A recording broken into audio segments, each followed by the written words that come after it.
Good afternoon, Knights. Thanks for joining us. I'm Stephen Brown, and today is Monday, November 3rd, 2025. Here's your Charge on Air update. Today marks Good Morning America's 50th anniversary since welcoming a new era of morning television in 1975.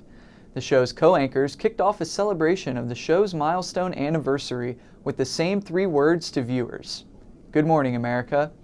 In the 5 decades since the show's first broadcast, GMA has brought viewers everywhere from cities and towns across the United States to countries around the world. 1 year after UCF student Timothy Schmidt Jr. was shot and killed in the downtown Orlando Halloween mass shooting, his family is turning their grief into a passion for change.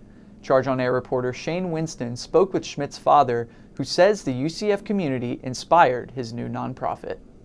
And it was just a horrible lottery ticket that, went the wrong way, obviously, that night. The father of UCF student Tim Schmidt Jr. says it was one of the worst days of his life, waking up to the news his son was victims killed in the downtown Orlando mass shooting. His life was taken. He was simply downtown Orlando with...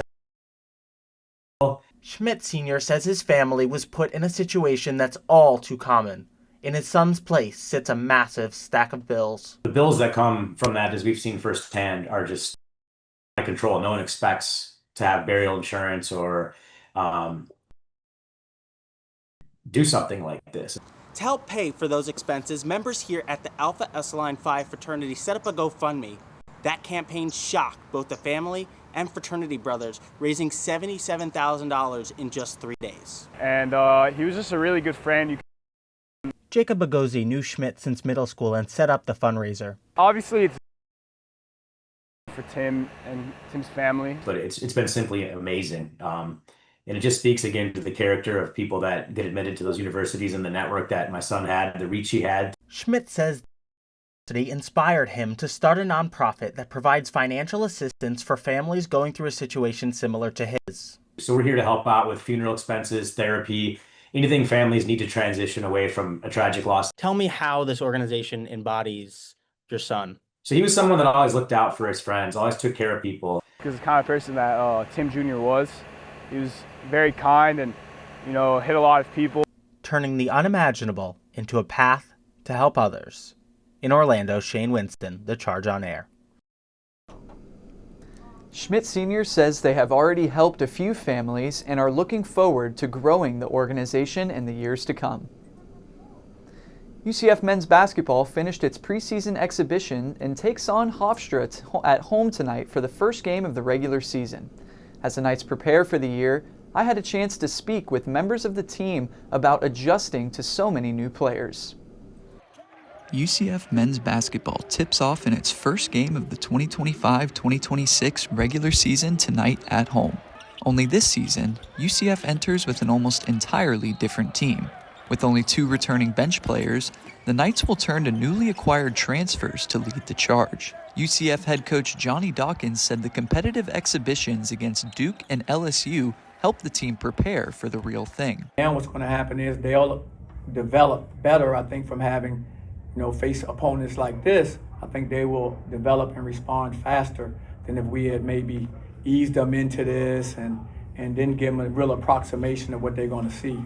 I'm standing in front of Addition Financial Arena where the UCF men's basketball team will play its first regular season game later tonight.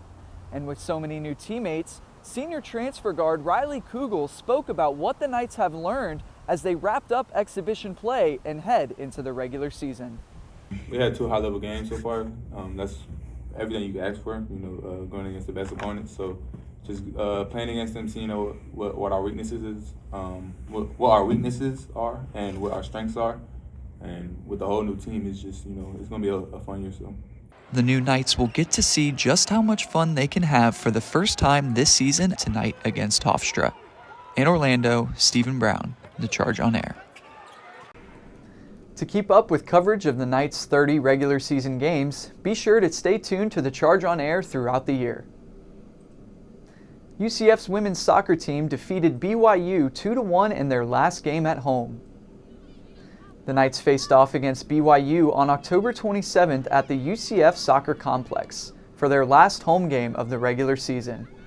Liz Warden, UCF's leading goal scorer, had an impactful game, scoring 2 goals with assists coming from teammates Rajana Reed and Hanoka Hamano. After closing out the regular season on the road Friday, the Knights have shifted into playoff mode as they gear up for the Big 12 playoffs, kicking off today against Colorado at the Garvey Rosenthal Soccer Stadium. UCF finished the season with 11 total wins, 6 of them coming at home. Taking a look at our roads, there is a crash on Lake Pickett Road near East Colonial Drive. FHP says there is no roadblock, but there may be some slight congestion.